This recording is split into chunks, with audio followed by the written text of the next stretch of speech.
The human ship New Horizon moved slowly through the dark space toward Kepler Station. Captain Jake Morrison stood on the bridge looking at the huge alien structure through the main window. After 18 long months of travel, they had finally reached their destination. This was humanity's first real meeting with alien races, and Jake felt the weight of responsibility on his shoulders. "Captain, we are getting a message from the station," said Commander Lisa Chong from her pilot seat. She was the best pilot Jake had ever worked with, sharp and precise in everything she did. Her fingers moved quickly over the control panel as she worked to receive the alien transmission. Jake walked over to stand behind her chair. The bridge was quiet, except for the soft hum of the ship's engines. 200 crew members were aboard.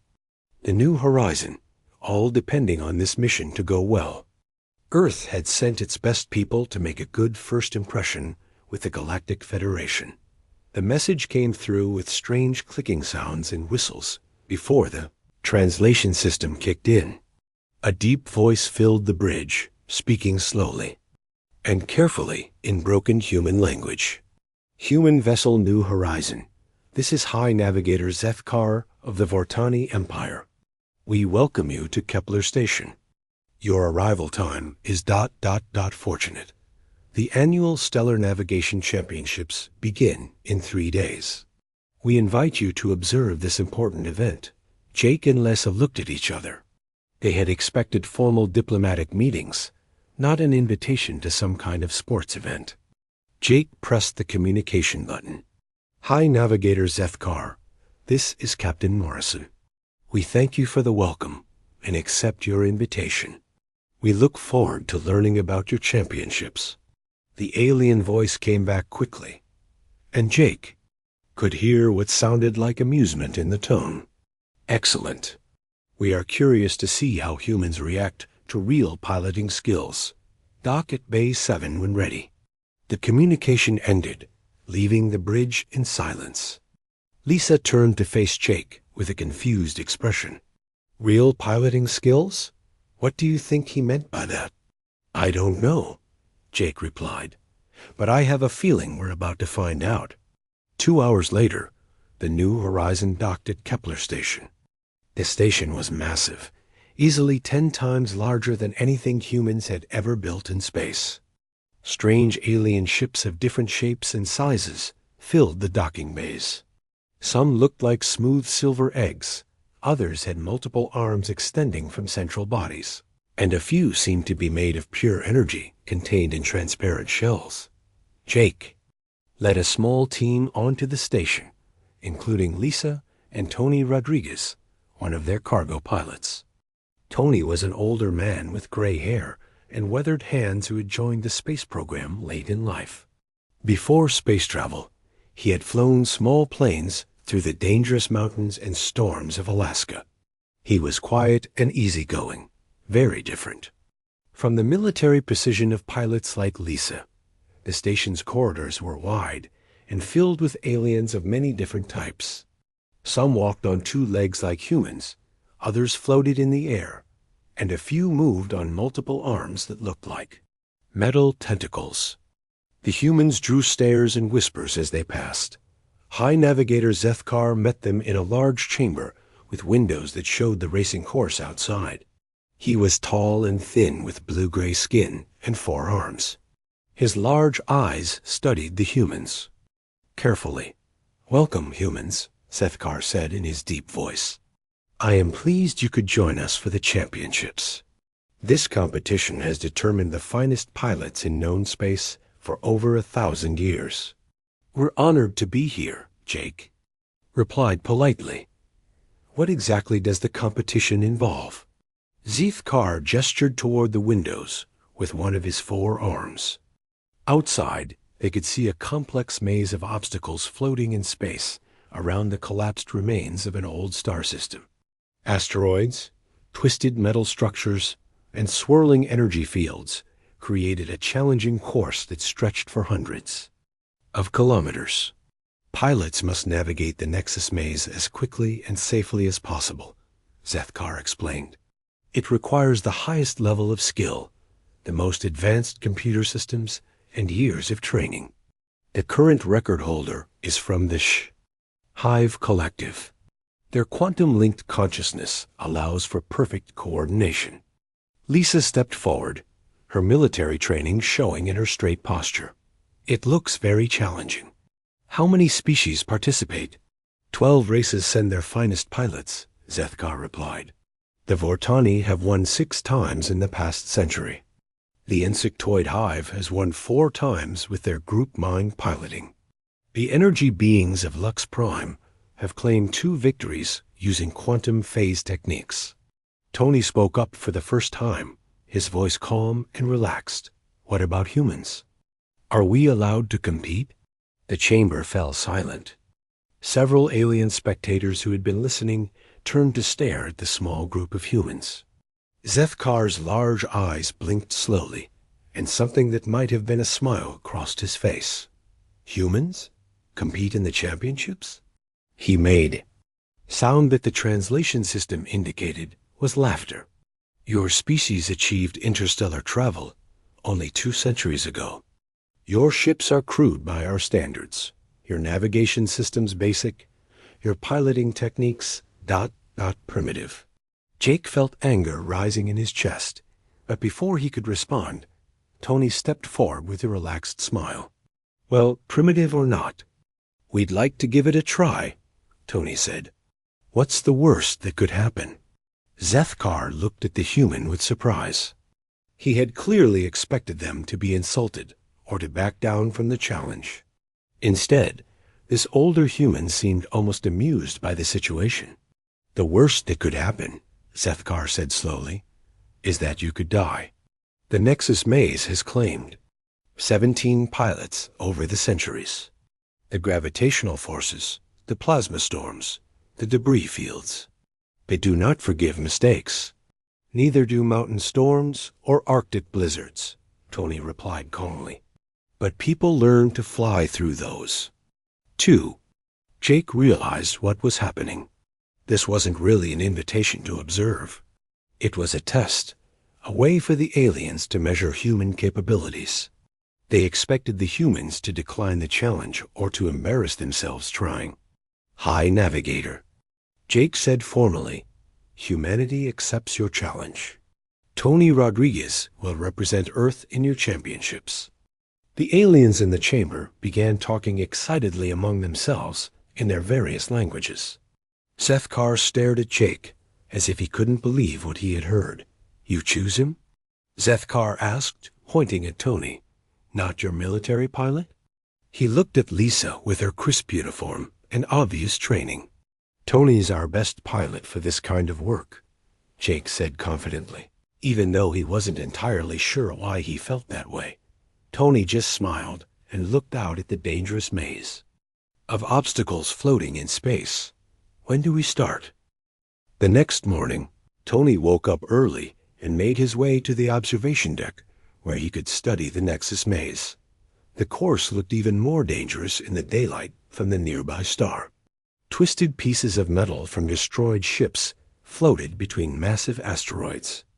Bright streams of plasma energy danced through the obstacles like deadly ribbons. Jake found him there an hour later, holding a cup of coffee and staring at the course with calm eyes. Having second thoughts? Jake asked, joining Tony at the window. Not really, Tony replied. Just trying to understand what I'm looking at. Back home, I used to study weather patterns for hours before flying through mountain passes. This isn't so different. It looks pretty different to me, Jake said. Those plasma streams could cut our ship in half. Tony nodded slowly. True, but they move in patterns. Everything out there follows rules, just like wind and storms do. The trick is learning to read those rules. Later that day, Zethkar gave them a tour of the pilot preparation area. Dozens of alien pilots worked with their ships and support teams. The humans watched in amazement as they saw the advanced technology being used. The Vortani pilot, a female named Kessara, worked with a team of 6 technicians. Her ship's computer system, filled an entire room with glowing crystals that hummed with energy. The crystals calculated millions of possible flight paths every second, choosing the most efficient route through any obstacle. Her navigation system can predict gravitational changes 30 seconds before they happen, Sethkar explained proudly. Vortani pilots spend decades learning to work with these computers. They moved to the Hive Collective's area next. 3 insectoid pilots sat in meditation, their minds linked together through biological connections. Their ship responded to their combined thoughts, allowing them to react faster than any individual pilot could. The Hive pilots share one consciousness during flight, Sethkar said. They process information 3 times faster than single-minded species. Their coordination is perfect. The energy beings from Lux Prime didn't need ships at all. They simply surrounded their racing craft with their own energy bodies, allowing them to phase through certain obstacles that would stop physical ships. Each species has spent thousands of years perfecting their piloting methods, Sethkar continued. The championship represents the highest achievement in navigation science. Tony listened politely, but seemed more interested in watching the course itself than the fancy equipment. Lisa, however, was fascinated by the alien technology. "Captain," she whispered to Jake, "their systems are incredible. Our ship's computer is like a pocket calculator compared to what they have." "Maybe," Jake replied, but Tony doesn't seem worried. That afternoon, they watched the preliminary races. The first pilot was from a species called the Zephyrians, who had natural abilities to sense electromagnetic fields. His ship moved smoothly through the course, following a careful path that avoided all the major dangers. The computer announced his time, 43 minutes and 18 seconds. The Hive Collective went next. Their 3 pilots worked together perfectly, their ship dancing through the obstacles with incredible precision. They finished in 39 minutes and 12 seconds, setting a new preliminary record. "Impressive," Tony said quietly. "They fly like a flock of birds, all moving as one." When the Vortani pilot Kesara took her turn, her advanced computer system guided her ship along a mathematically perfect route. She avoided every danger with calculated precision, finishing in 38 minutes and 41 seconds. The crowd of alien spectators cheered. The announcers explained that these were some of the best preliminary times ever recorded. "The humans will go tomorrow," Sethkar told them. "We have prepared a basic ship for your pilot to use. It has standard safety equipment, but nothing as advanced as what you have seen today." That evening, Tony spent time with the ship they had given him. It was smaller than the New Horizon and much simpler than the alien racing ships. The control system was mostly manual, with only basic computer assistance. Lisa joined him in the cockpit. "Tony, are you sure about this? These aliens have been flying in space for thousands of years. Their technology is far beyond ours." Tony ran his hands over the simple controls and smiled. "You know, Lisa, when I was learning to fly in Alaska, my instructor told me something important. He said that all the fancy instruments in the world won't help you if you don't understand how to really fly." "What do you mean?"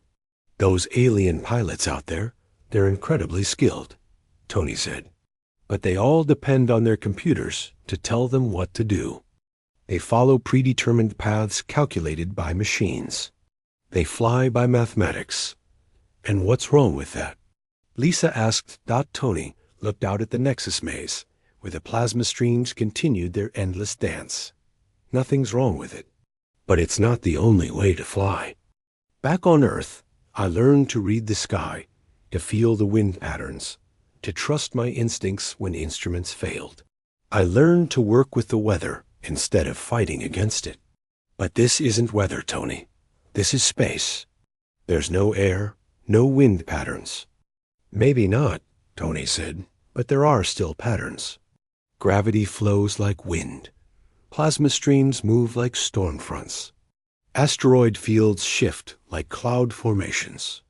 The rules are different, but the principles are the same." Lisa wasn't convinced. Their computers can calculate things we can't even imagine. That's true, Tony agreed. But computers can only work with the information they have. They can't adapt to things they weren't programmed for. They can't feel changes that their sensors don't detect. He pointed to a section of the course where several plasma streams intersected. See how those energy flows interact with each other? The aliens' computers probably have that pattern mapped perfectly. But what happens when something changes? What if a new asteroid drifts into that area? Or if the energy levels shift slightly? Lisa studied the area Tony was pointing to. She could see the complex dance of plasma and gravity, but it looked chaotic to her.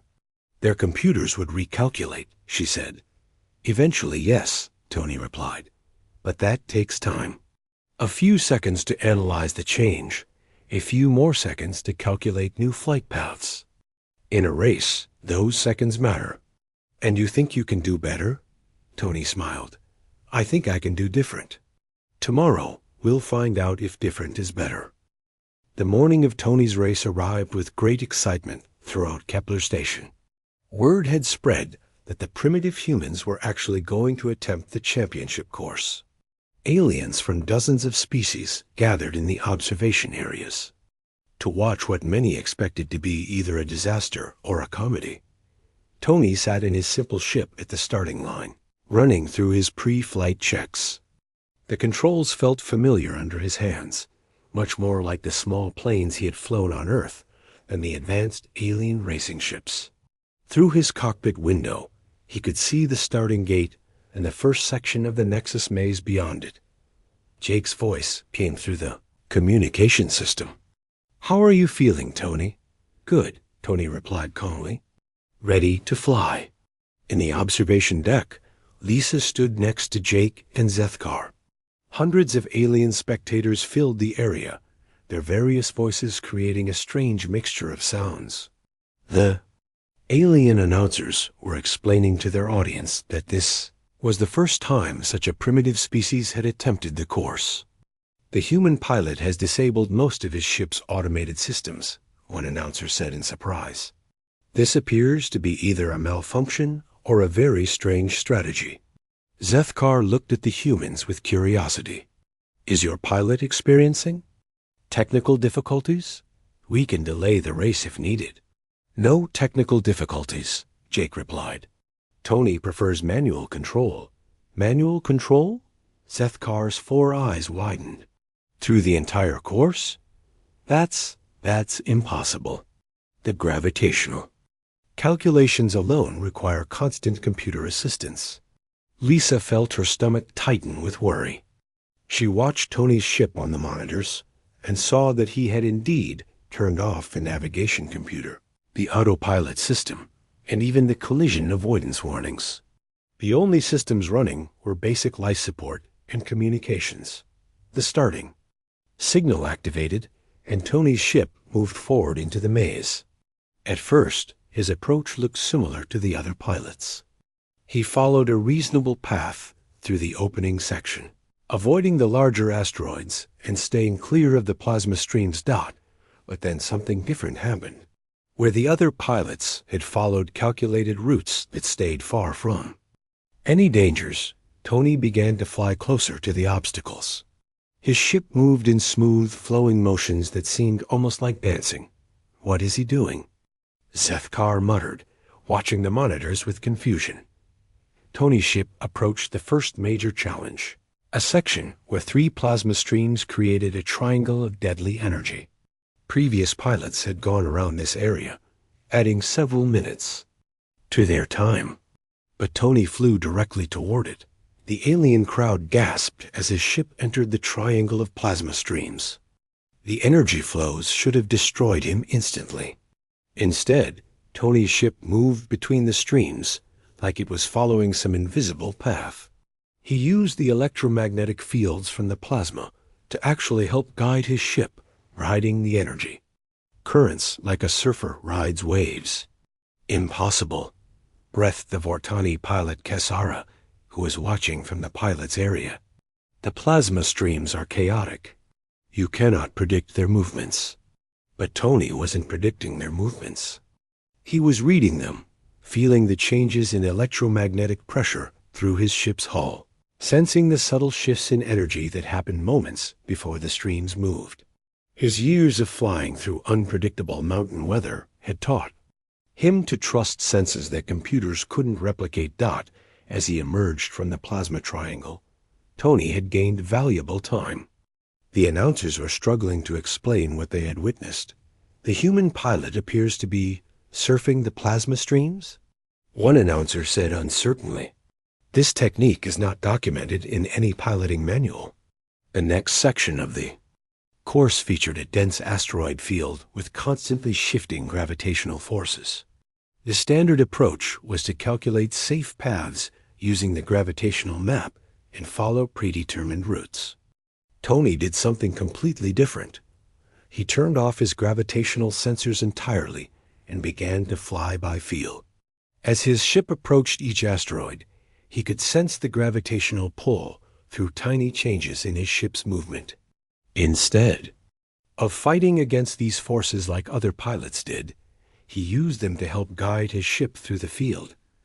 His ship moved like a ball bouncing down a mountain slope, using each gravitational encounter to build speed and change direction.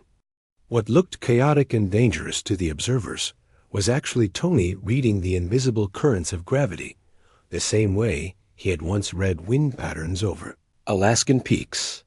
"He's treating gravity like wind," Lisa whispered, suddenly understanding. "He's flying with it instead of against it." The most dramatic moment came when Tony encountered a new obstacle that hadn't been there during the previous races. A large chunk of debris had drifted into the course, creating a new gravitational field that changed the entire pattern of the asteroid section. The alien computers would have needed several minutes to recalculate safe paths around this new obstacle. Tony adapted instantly. He read the new gravitational pattern like an experienced pilot reads a sudden change in weather, adjusting his flight path without hesitation. His ship swept around the new debris, using its gravitational field to slingshot toward the next section of the course. The maneuver was so smooth and natural that it looked like Tony had practiced it for years. "By the ancient stars," Zethkar said quietly, "he's not flying the course. He's dancing with it." The alien spectators had grown quiet, watching something they had never seen before. This wasn't the precise, calculated piloting they were used to. This was something organic, intuitive, almost alive.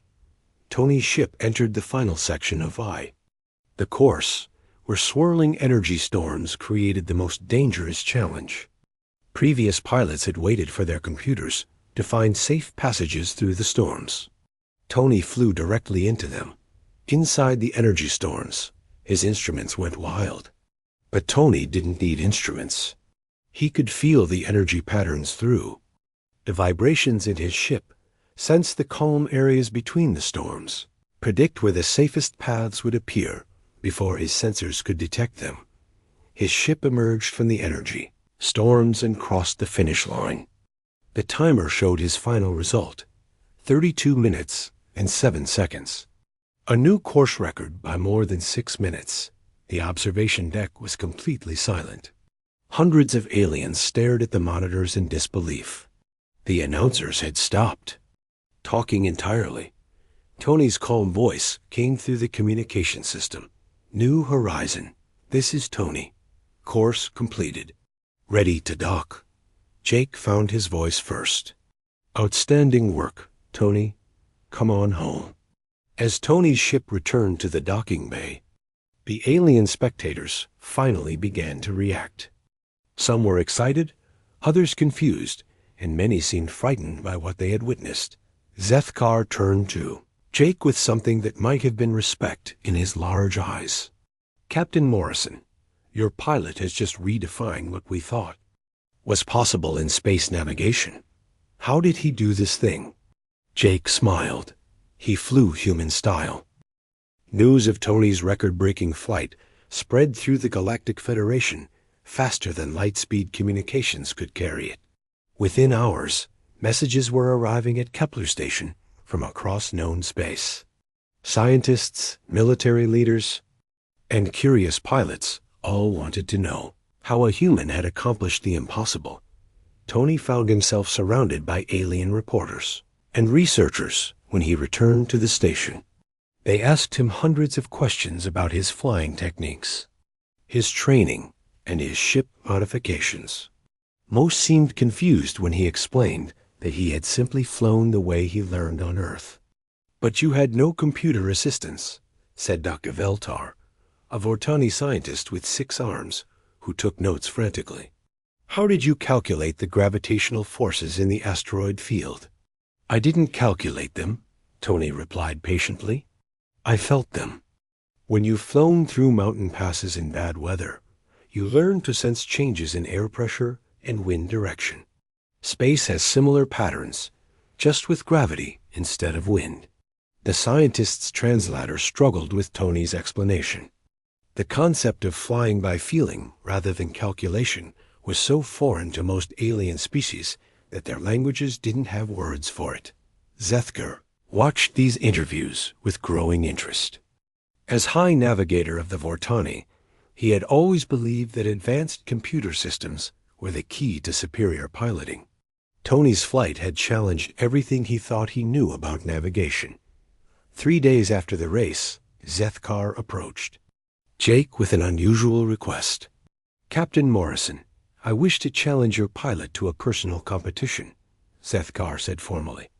"Not for honor or prizes, but for understanding. I need to see if what he did was luck or skill." Jake looked surprised. "What kind of competition did you have in mind?" "The Shattered Nebula," Zethkar replied. "It is a region of space where even our best pilots fear to go. The gravitational forces change without warning. Sensor readings are unreliable. Many ships have been lost there over the centuries." "That sounds extremely dangerous," Jake said carefully. "It is," Zethkar agreed. "But if your pilot can navigate that region using his human methods, then we will know that his abilities are real. I will fly beside him in my personal ship, using the most advanced Vortani navigation systems ever built." Jake found Tony in the station's recreation area, playing a simple card game with some of the human crew members. When Jake explained Zethkar's challenge, Tony considered it quietly for several minutes. "Why does he want to do this?" Tony asked. "I think he needs to understand how you fly," Jake replied. "Your race has shaken his beliefs about piloting. He's been the High Navigator for 30 years, and suddenly a human has shown him something completely new." Tony nodded slowly. "I can understand that. When I first saw those alien ships with their fancy computers, I wondered if everything I knew about flying was wrong. The feeling works both ways. So you'll accept the challenge?" "Yes, but not as a competition," Tony said. "If we're going into dangerous space together, we should work as a team. Maybe we can learn from each other." The next day, Tony and Zethkar prepared for their flight into the Shattered Nebula. Zethkar's ship was a masterpiece of Vortani technology. Filled with quantum computers and sensors that could detect gravitational changes across vast distances. Tony's ship remained the same simple vessel he had used in the race.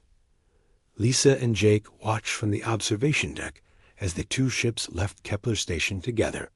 The Shattered Nebula was visible in the distance, a swirling mass of gas and energy that seemed to pulse with its own chaotic rhythm. "I still don't understand how Tony does it," Lisa said. "Flying by feeling sounds crazy to me." "Maybe," Jake replied, "but it works. And maybe that's what matters." As the 2 ships approached the nebula, Zethkar's voice came through the communication. "System, human pilot, my sensors are detecting severe gravitational anomalies ahead. Recommend we proceed with extreme caution." "Agreed," Tony replied. "I can feel the disturbances from here. The whole region is unstable."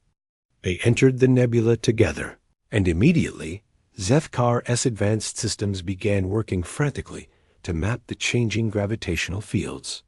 His computer screens filled with data as quantum processors calculated thousands of possible flight paths. Tony's approach was completely different. He reduced his ship's speed and seemed to drift with the nebula's natural currents.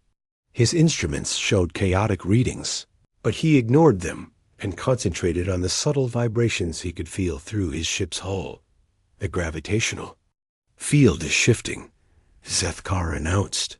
My computers are recalculating our route. Don't fight it, Tony suggested. Let it carry us where it wants to go. That makes no sense, Zethkar replied. We must maintain control of our flight path. But as they went deeper into the nebula, Zethkar's computer systems began to struggle. The gravitational changes were happening too quickly for even quantum processors to keep up with. His ship started to shake as conflicting forces pulled it in different directions. My navigation system is overloaded, Zethkar announced, concern clear in his voice. I'm losing control. Tony's ship moved smoothly beside him, riding the gravitational waves like a leaf floating on a stream. Follow my lead, Tony said calmly. Stop trying to control everything and let the nebula show you the way. I don't understand, Zethkar sighed, his ship shaking more violently. Turn off your computers, Tony suggested, just for a moment. Feel what your ship is telling you. Turn off my computers? That's impossible. I cannot navigate without them. But as Zethkar's ship was pulled toward a dangerous gravitational well, he realized he had no choice. His computer systems were making things worse, not better. With great reluctance, he shut down his navigation computers. Immediately, the violent shaking stopped. Without the computers constantly trying to correct the ship's course, Zethkar could feel the natural flow of the gravitational currents. His ship began to move more smoothly, guided by forces he had never learned to trust. Now you're getting it, Tony said encouragingly. The nebula isn't your enemy. It's just another kind of weather.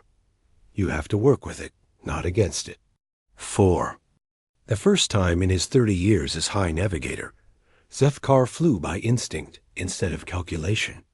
It was terrifying and exhilarating at the same time. He began to understand what Tony meant about feeling the patterns instead of calculating them. Together, they navigated through the most dangerous region of the nebula, their two ships moving in harmony with the chaotic gravitational forces. When they finally emerged into clear space, both pilots were quiet for a long moment. That was extraordinary, Zethkar said finally. I have never experienced anything like it. It's a different way of flying, Tony agreed.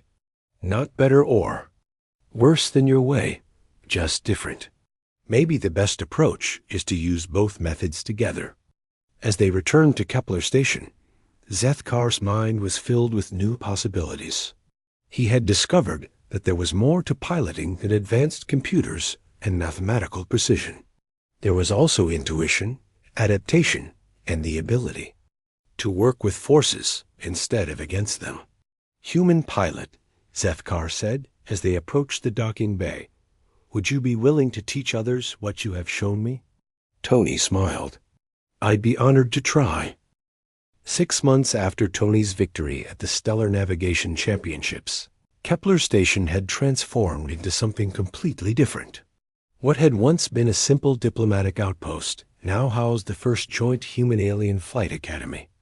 In galactic history, Tony stood in the main training room, watching a mixed group of pilots practice on flight simulators. Human cadets worked alongside Vortani navigators, while insectoid hive pilots shared techniques with energy beings from Lux Prime. The sight would have been impossible to imagine just months before. Today we're going to practice gravitational surfing, Tony announced to the class. Remember, gravity isn't something to fight against. It's a tool you can use to help guide your ship. A young Vortani pilot named Catherine raised one of his 4 arms. Instructor Tony, my computer systems keep trying to correct my flight path when I attempt these maneuvers. How do I make them stop interfering?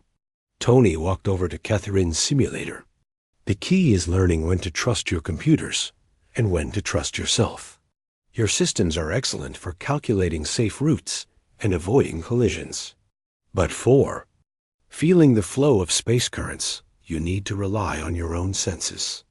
This had become the foundation of the new Flight Academy. Instead of replacing alien technology with human methods, Tony taught students to combine both approaches. The results were remarkable. Jake entered the training room carrying a datapad with the latest reports. In the past 6 months, Federation pilots trained in combined human-alien techniques had successfully completed missions that were previously considered impossible. Trade routes through dangerous space regions had been established, opening new opportunities for commerce and exploration. Tony, you have a message from Admiral Stevens on Earth, Jake said, handing over the datapad.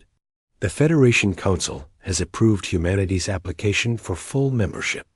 They're also requesting that we establish similar flight academies in 12 other star systems.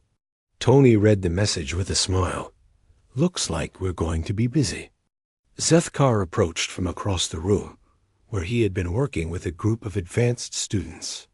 In the months since their flight through the shattered nebula, he had become Tony's closest collaborator and friend.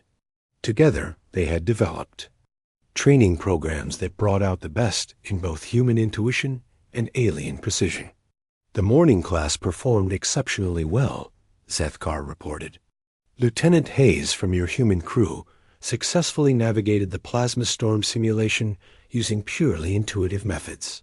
Meanwhile, Pilot Velson from my species completed the asteroid field course by combining computer calculations with gravitational sensing. That's exactly what we hoped for, Tony replied. Each species brings something unique to piloting. The trick is learning to use all those abilities together. Lisa Chong entered the room in her new uniform as deputy director of the Academy. She had initially been skeptical of Tony's methods, but after months of training, she had become one of the most effective instructors in the program. Tony, we have visitors, Lisa announced. Representatives from the Andorian Empire and the Crystal Collective have arrived. They want to see our training methods for themselves. This had become common. Word of the Academy's success had spread throughout the galaxy, and alien species that had never shown interest in human contact were now sending delegations to learn about combined piloting techniques. Tony walked to the main window that overlooked the expanded docking bays. Ships from dozens of different species filled the area, their crews all here to learn new ways of flying. Some were military vessels seeking to improve their combat effectiveness. Others were exploration ships preparing for journeys into previously unreachable regions of space. You know what I find most interesting? Tony said to Jake as they watched the busy docking area. It's not that we taught the aliens something new. It's that we all learned something new together. Jake nodded. The Federation has been around for thousands of years, but they had gotten stuck in their ways. Sometimes it takes an outsider to show you possibilities you never considered. A young human pilot named Danny Wilson approached Tony with a question. Instructor, I'm having trouble with the quantum phase technique that the Lux Prime pilots use. Every time I try to shift my ship's energy state, I lose control. The energy beings have been doing that for centuries, Tony replied. But you're human. You don't need to copy their technique exactly. Try adapting it to work with human reflexes and intuition. This had become another important lesson. Rather than trying to perfectly copy what other species did, the Academy taught pilots to adapt techniques to their own natural abilities. Humans excelled at intuitive flying, but they could also learn to use advanced computer systems when needed. Aliens with mathematical minds could maintain their precision while developing better instinctive responses. As the day's classes ended, Tony found himself in the Academy's memorial room. Here, holographic displays honored the 17 pilots who had died in the Nexus maze over the centuries as well as the many others who had been lost exploring dangerous regions of space. They would be proud of what we've accomplished, Zethkar said, joining Tony in the quiet room. Their sacrifices led to better understanding of space navigation. I hope so, Tony replied. Every time we send pilots into dangerous space, I think about the risks. But I also think about the opportunities we're creating for future generations. Jake entered the memorial room carrying news that made both pilots smile. The Federation Science Council has just announced the discovery of a new galaxy cluster. The region is filled with gravitational anomalies and energy storms that make it impossible to explore using traditional methods. But not impossible using combined techniques, Zethkar added with satisfaction. Exactly, Jake confirmed. They're requesting Academy-trained pilots to lead the first exploration mission. It's a chance to discover new worlds, new species, maybe even new forms of life. Tony looked at the memorial displays one more time, then turned toward the window where stars filled the endless darkness of space. Somewhere out there were regions that had never been explored, challenges that had never been faced, and discoveries waiting to be made. When do we leave? Tony asked. 3 weeks later, the exploration fleet departed from Kepler Station. Tony flew the lead ship, with Zethkar as his co-pilot and navigator. Behind them came vessels crewed by the Academy's graduates, representing a dozen different species, all working together with shared knowledge and combined techniques. As they jumped to faster-than-light speed toward the unknown galaxy cluster. Tony reflected on how much had changed since that first day when the aliens had challenged humanity to prove itself. The challenge had led not to competition, but to cooperation. Not to one species dominating another, but to all species learning from each other. The ship's communication system crackled with reports from the other vessels in the fleet.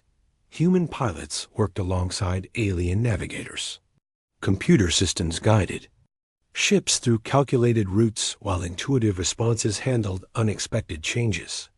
The combination of different approaches had created something greater than any single species could achieve alone. New contacts on sensors, reported Danny Wilson from the scout ship.